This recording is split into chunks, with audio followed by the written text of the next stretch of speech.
when a disciple used to come to the Guru, so first they had to go through the process of Yam Niyam. Yam means Satya, Ahimsa, or Steya.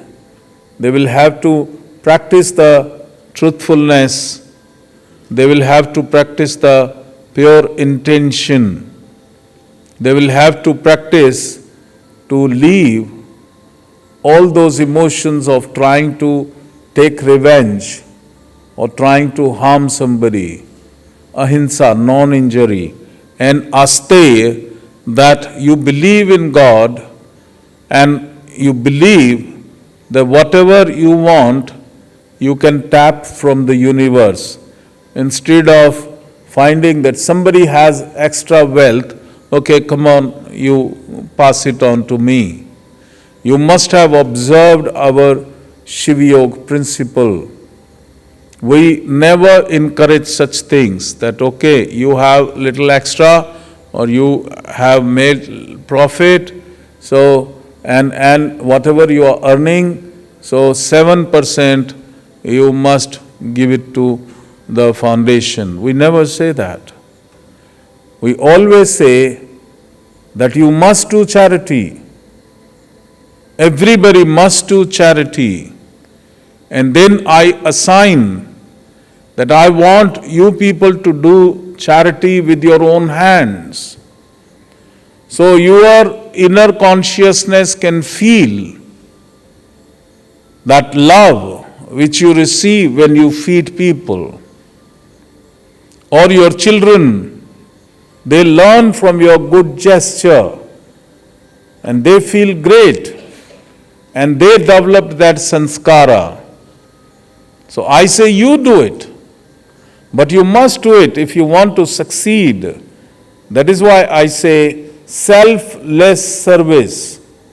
You must do the charity, you must do seva, you must do selfless service. Every animal, they do it for themselves. It is the human consciousness where we want to share, we want to do it. So whatever organization you belong to, what is the service you are doing it? I am very happy when I enter inside, I rejuvenate, I get more energy because I meet our seva sadhaks. So how much smile they have on their faces, that they are doing selfless service. So that is very important. And then is the yogasanas. Now this constitutes 5%. It is the preparation. Like you are, if you are an agriculturist, so before we sow the seed, what we do is, we take the tractor and we do the tilling, जुताई करते हैं उसकी, harrow से, कल्टी से, so that we make the soil ready to receive the seeds. So similarly, these yogasanas, they are like tractor. They are preparing you, so you cannot overlook. But at the same time, it is not the end. If you have made the soil ready and you do not irrigate, you do not put the seed, there is no benefit. So then the journey of Shiva Yoga is the higher journey of yoga, that 95% journey of yoga. It begins with Shiva Yoga.